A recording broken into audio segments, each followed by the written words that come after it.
Hello students, welcome to all of you. In this class 9th, this is your subject science. This is your chapter number 4, structure of atom. This is your video number 61. We are continuing our chapter structure of atom. In the previous class, we have studied about the Rutherford model of atom and J.J. Thomson model of atom. Okay students, हमने proton और electron के बारे में हमने पढ़ लिया था. Nucleus की डिस्कवरी रदरफोर्ड ने की थी. ओके स्टूडेंट्स, इस क्लास में हम पढ़ेंगे बच्चों डिस्कवरी ऑफ न्यूट्रॉन से. ठीक है स्टूडेंट, चलिए स्टार्ट करते हैं अपना लेक्चर आज का और आपको बताते हैं discovery of neutron. Discovery of neutron. Discovery of neutron. Okay students, तो डिस्कवरी ऑफ न्यूट्रॉन के बारे में जो कंसेप्ट दिया था बच्चों, तो इसके बारे में हम यहाँ पे पढ़ेंगे. Discovery of neutron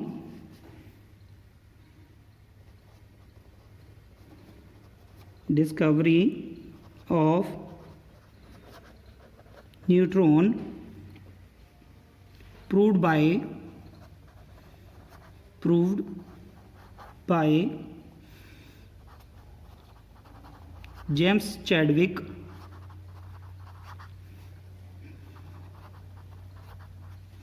in 1932.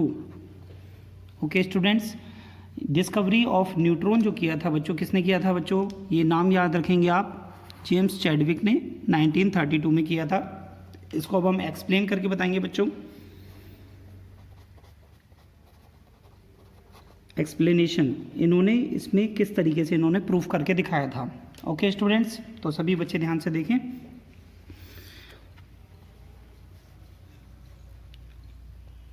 He discovered neutron when beryllium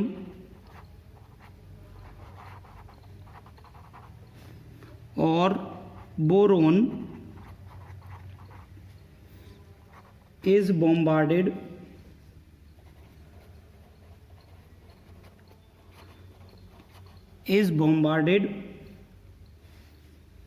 by alpha particles.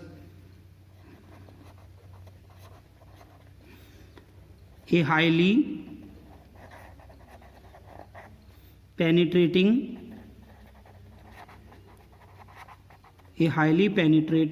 radiation is emitted.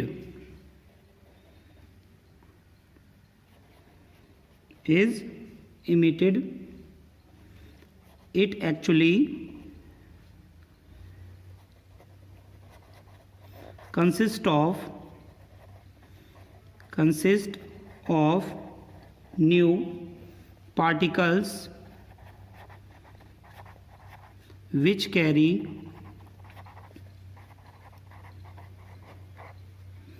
no electrical charge.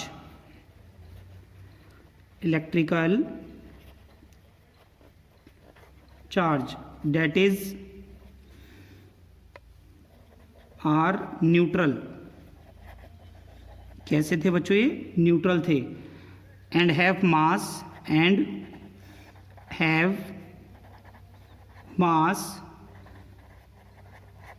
nearly equal to that of proton.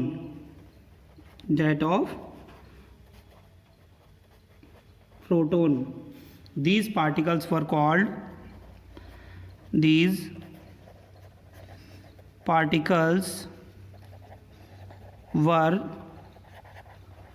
called neutrons. Okay students, तो इन पार्टिकल्स को न्यूट्रॉन्स कहा गया. तो बच्चों इनकी डिस्कवरी कैसे हुई? तो आप देख रहे हैं, he discovered neutron when beryllium और बोरोन, बेरिलियम या बोरोन लेने पर उन पर बम्बार्डिंग करी गई अल्फा पार्टिकल्स की.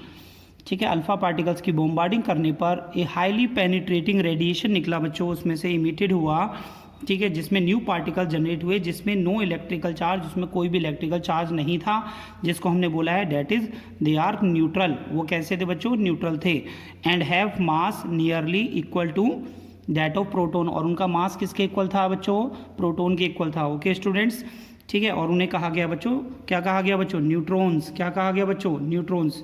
ओके स्टूडेंट्स, तो मास ऑफ न्यूट्रॉन कितना होता है, इसको नोट करेंगे यहाँ पर। The mass of neutron, the mass of neutron is 1.6 into 10⁻⁻27 kg, means similar to the mass of proton. Okay students, note करिए सभी। ओके स्टूडेंट्स, सभी बच्चे साथ में नोट कर रहे हैं। एक और नोट पॉइंट बच्चों को ध्यान रखेंगे इसमें आप, protons and neutrons, protons and neutrons, protons and neutrons are present in the nucleus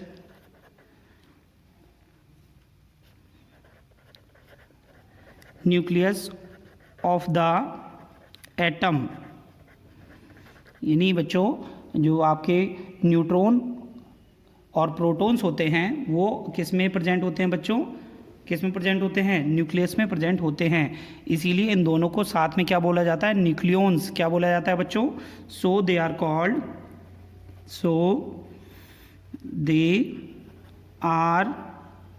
collectively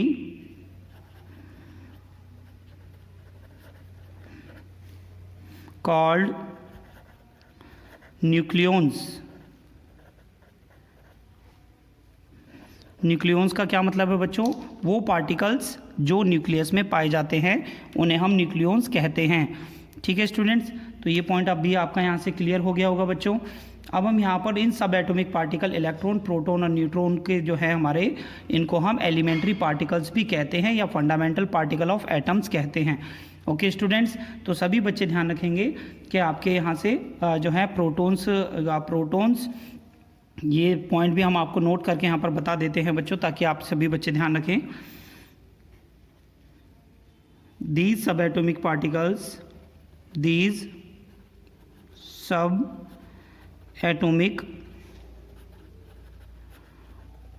particles electrons, protons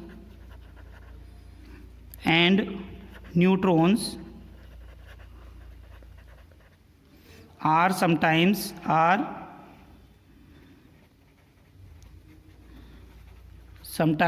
called elementary particles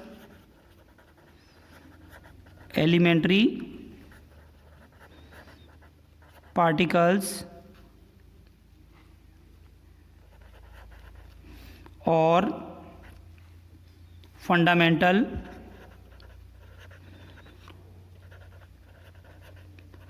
particles,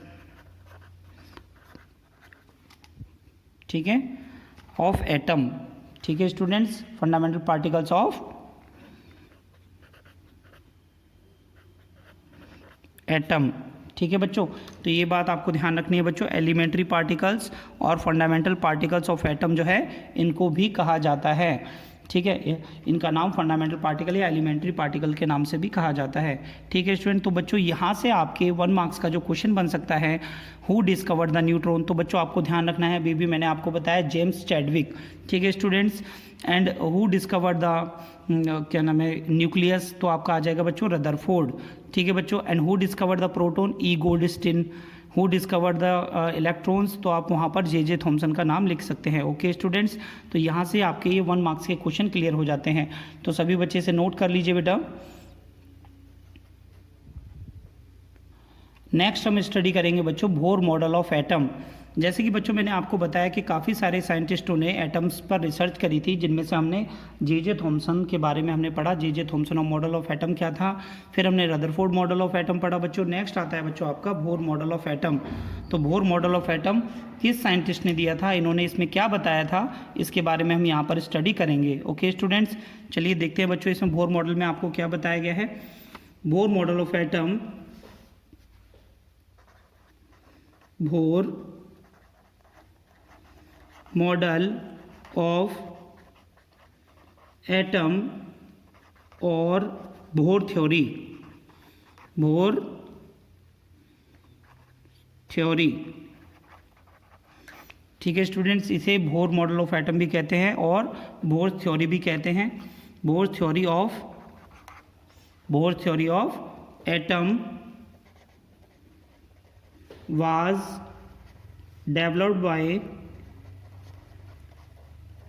developed by Danish physicist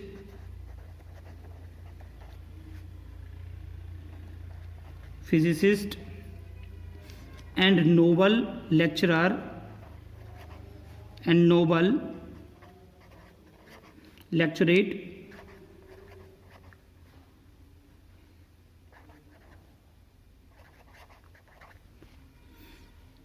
Niels Bohr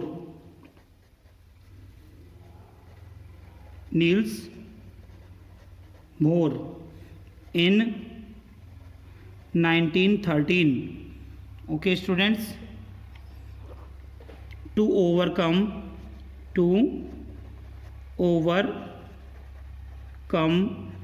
the drawbacks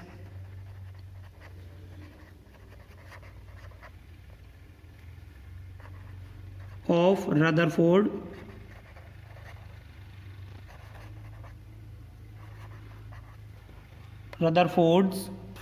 model of atom,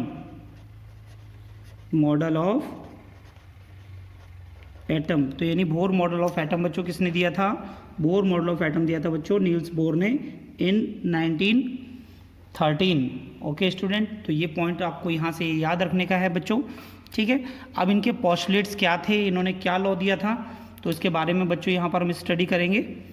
तो यहाँ पर next point होगा बच्चों हमारा postulates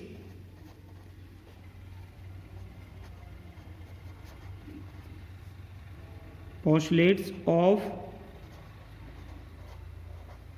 bourse theory कहिए, आप कहिए बच्चों Bohr model of atom.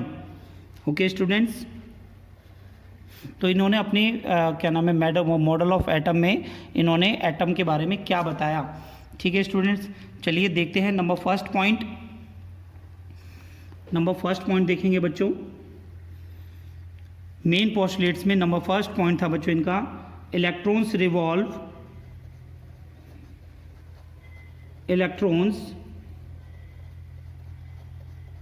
Revolve around the nucleus in circular orbits,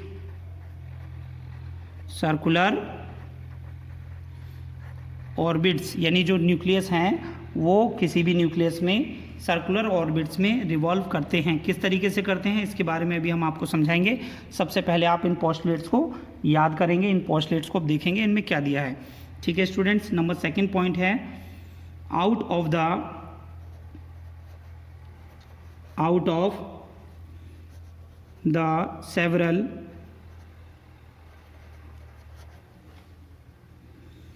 possible circular orbits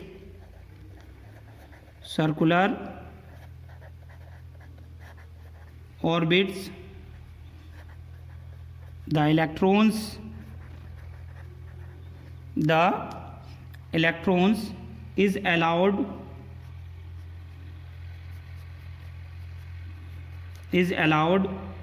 to revolve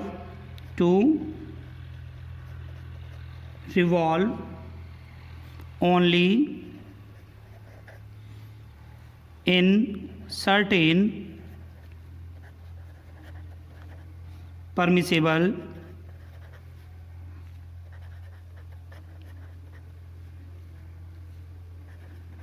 orbits,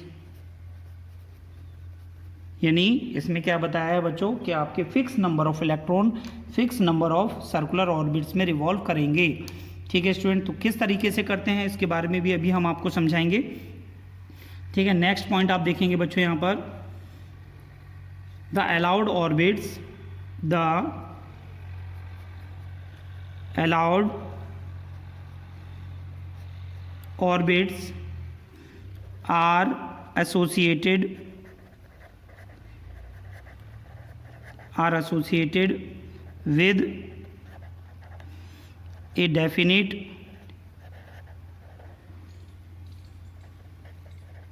fixed amount of energy, fixed amount of energy. Therefore, these orbits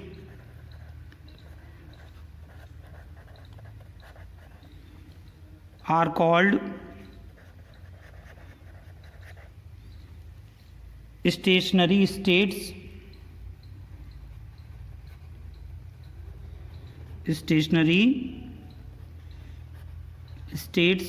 or energy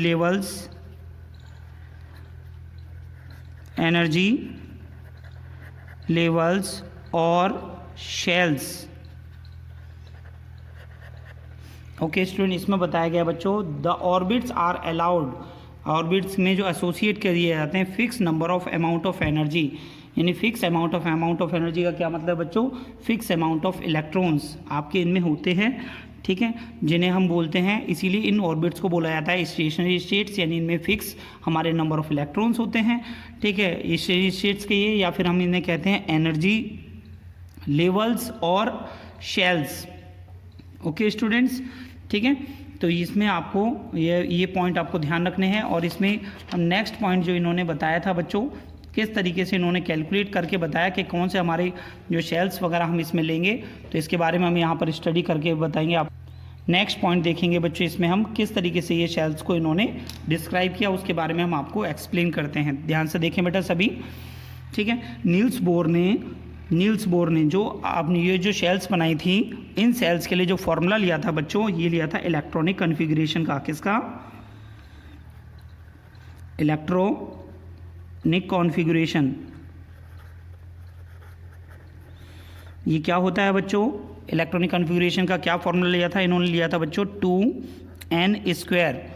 ठीक है students, और यहाँ पर n क्या है हमारा? Number of shell. Okay students, ठीक है, नंबर ऑफ शेल। तो जिस तरीके से अगर हम यहाँ पर n = अगर हम 1 पुट करते हैं, n = अगर 1 पुट करते हैं, तो शेल नंबर 1 जो होती है आपकी फर्स्ट सेल जो होती है, ठीक है, जैसे कि मैं यहाँ पर पहले आपको शेल बना के दिखाता हूँ बेटा, तो सभी बच्चे ध्यान से देखें आपकी शेल किस तरीके से होती हैं।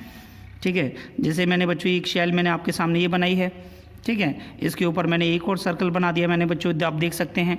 फिर इसके ऊपर हमने एक और सर्कल हमने आपके सामने ड्रॉ किया है, ठीक है। फिर इसके बाद में हमने एक और सर्कल हम आपको दिखा रहे हैं बेटा, ये है हमारी एनर्जी शेल्स। क्या है बच्चों? Energy shells. जो हमारी फर्स्ट सेल होती है, जैसे हमारी फर्स्ट सेल है, इसको हम बोलेंगे के शेल, के, ठीक है। नेक्स्ट हमारी है एल, नेक्स्ट हमारी है बच्चों एम, एंड जो आउटर मोस्ट है हमारी KLMN। ठीक है स्टूडेंट्स, तो फर्स्ट सेल हमारी कब आएगी बच्चों? जब हमारी के शेल होगी। तो बेटा आप सभी बच्चे ध्यान से देखें यहाँ पर, जब हम यहाँ से n = 1 लेते हैं, क्या लेते हैं बच्चों? n = 1 लेते हैं, तो हमारे पास कौन सी शेल आती है बेटा? यहाँ से के शेल। कौन सी आती है? K shell. तो हम यहाँ पर लिख देते हैं के शेल।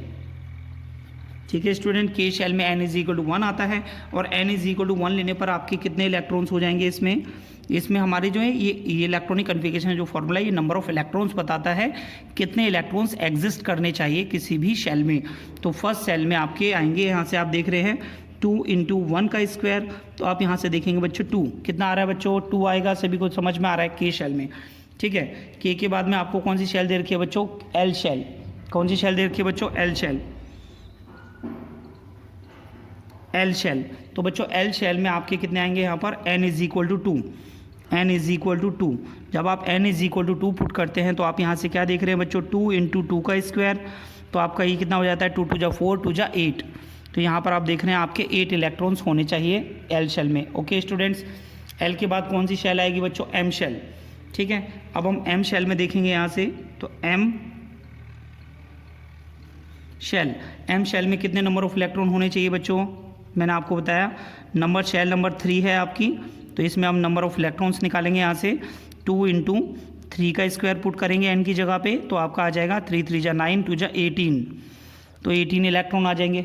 क्लियर स्टूडेंट्स, तो इसी तरीके से बच्चों हम यहाँ से सॉल्व कर सकते हैं नेक्स्ट सेल को भी। ठीक है, के एल एम। अब हम निकालेंगे बच्चों एन शेल के बारे में। अगर हम एन शेल में जाके देखेंगे यहाँ से एन शेल, तो एन शेल के लिए आपके नंबर ऑफ इलेक्ट्रॉन कितने होने चाहिए बच्चों, नंबर ऑफ इलेक्ट्रॉन आपके होने चाहिए कितने, सॉरी नंबर ऑफ शेल कौन से बच्चों 4। ठीक है, तो हम फॉर्मूला किससे लगाएंगे, E is equal to 2n square से, और n की जगह हमें 4 पुट करना है, 2 इंटू 4 आपका कितना हो जाएगा, 4 का स्क्वायर ये आ जाएगा आपका 32, 4 4 जा 16, 16 2 जा 32। तो आपको यहाँ से बच्चों पता चल रहा है K shell L shell, first shell को हम बोलते हैं के शेल, सेकंड सेल को बोलेंगे एल शेल, थर्ड सेल को बोलेंगे M shell and fourth shell को बोलेंगे एन शेल। तो बच्चों ये आपके फिक्स नंबर ऑफ इलेक्ट्रॉन्स हैं जो नील्स बोर ने बताए थे, फिक्स नंबर ऑफ इलेक्ट्रॉन्स किसी भी ऑर्बिट में। सेल नंबर 1 यानी फर्स्ट ऑर्बिट में आपके 2 इलेक्ट्रॉन्स होने चाहिए, सेकंड ऑर्बिट में यानी सेकंड सेल में आपके 8 इलेक्ट्रॉन्स होने चाहिए एंड थर्ड सेल में आपके 18 इलेक्ट्रॉन होने चाहिए, फोर्थ सेल में हम जो है 32 इलेक्ट्रॉन्स को रख सकते हैं। तो बच्चों इन्हें हम बोलते हैं स्टेशनरी स्टेट्स या एनर्जी लेवल्स। क्यों कहते हैं बच्चों स्टेशनरी स्टेट्स, क्योंकि यहाँ पर हमारे फिक्स नंबर ऑफ इलेक्ट्रॉन्स की ही एनर्जी इनमें पाई जाती है।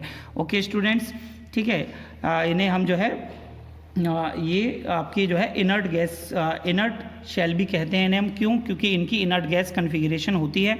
इनर्ट गैस कन्फिगरेशन क्या होती है बच्चों, जिनकी आउटरमोस्ट ऑर्बिट में 2 8 18 32 इस नंबर के जो इलेक्ट्रॉन पाए जाएंगे तो वो किसी भी अदर एटम से रिएक्ट नहीं करेंगे, तो उन्हें हम नोबल गैस कन्फिगरेशन या फिर हम इनर्ट गैस कन्फिगरेशन कहते हैं। ठीक है बच्चों, तो आपको ये समझ में आ रहा होगा। अब यहाँ से अगर हम बताएं कि हम इसमें ऑर्बिट्स को अगर हम पुट करें, डिज़ाइन करें कि सबसे लोएस्ट ऑर्डर ऑफ एनर्जी, अगर हम इसमें ऑर्डर ऑफ एनर्जी दिखाएं आपको, तो आप यहाँ से बेटा इजीली आप देख सकते हैं जो के शेल है इसमें सबसे कम एनर्जी होगी क्योंकि इसमें सबसे कम इलेक्ट्रॉन्स हैं।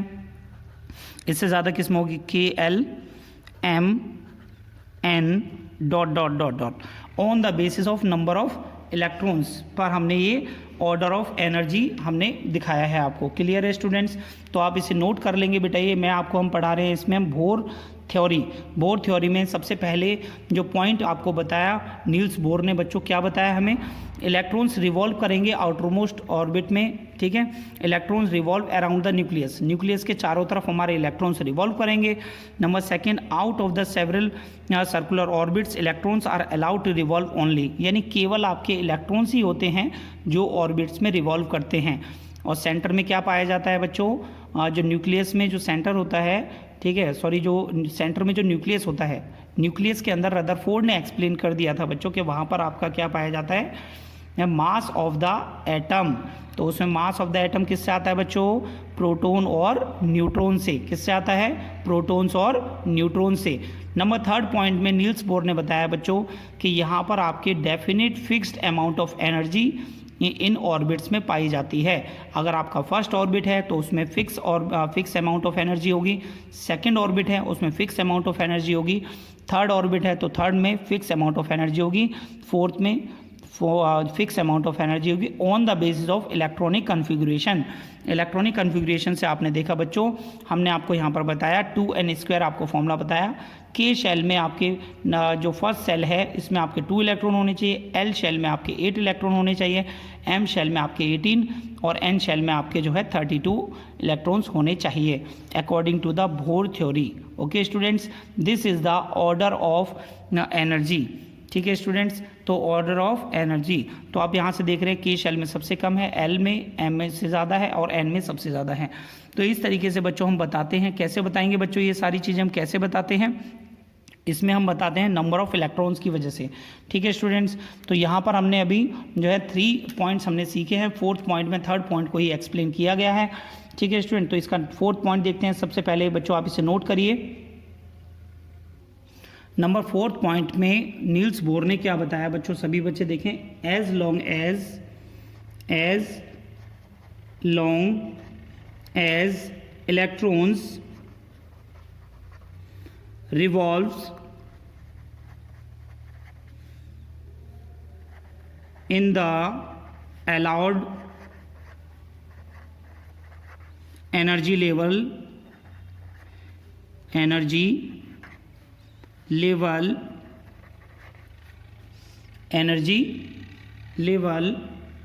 or shall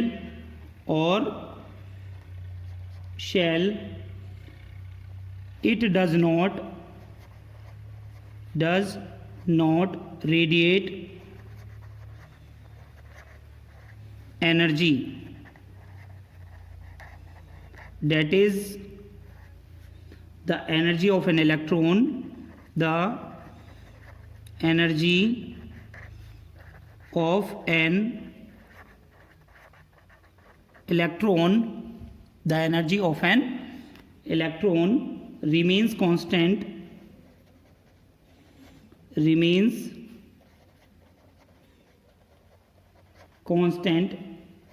in a particular orbit। तो बच्चों यही पॉइंट है जो आपका रदरफोर्ड एक्सप्लेन नहीं कर पाए थे।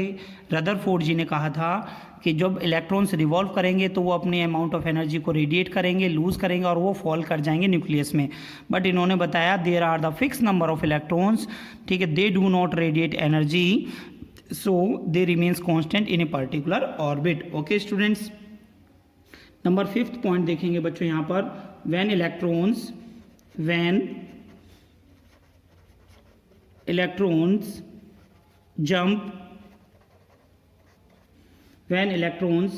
jump from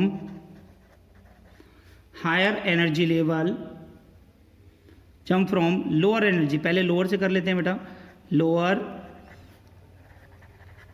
एनर्जी लेवल या orbit to higher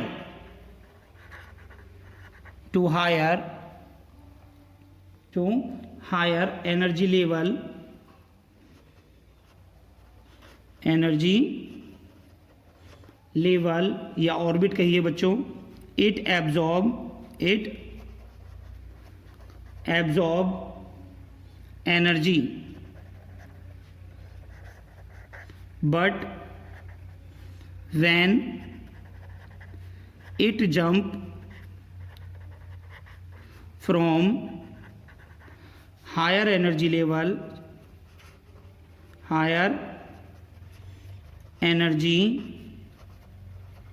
level to lower energy level, energy is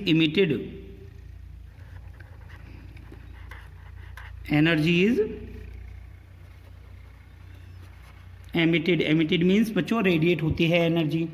ठीक है स्टूडेंट्स, ठीक है, जब लोअर से देखिए, आप देखें बेटा, लोअर एनर्जी लेवल से जब हायर में जाएगा तो एनर्जी को एब्जॉर्ब करेगा। ठीक है, और जब हायर से लोअर में आएगा तो एनर्जी को रिलीज करेगा यानी इमिट करेगा। Okay students, when electron make, इसमें ये इंपॉर्टेंट पॉइंट है बच्चों, सभी बच्चे ध्यान दें इसे। When electrons make a transition from one orbit to another orbit,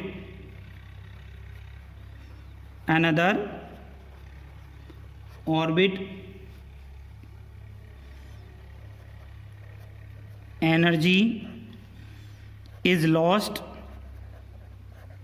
or gained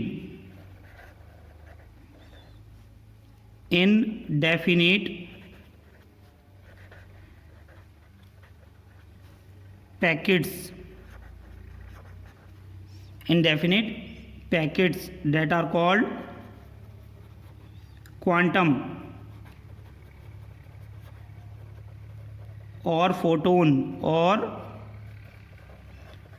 photons.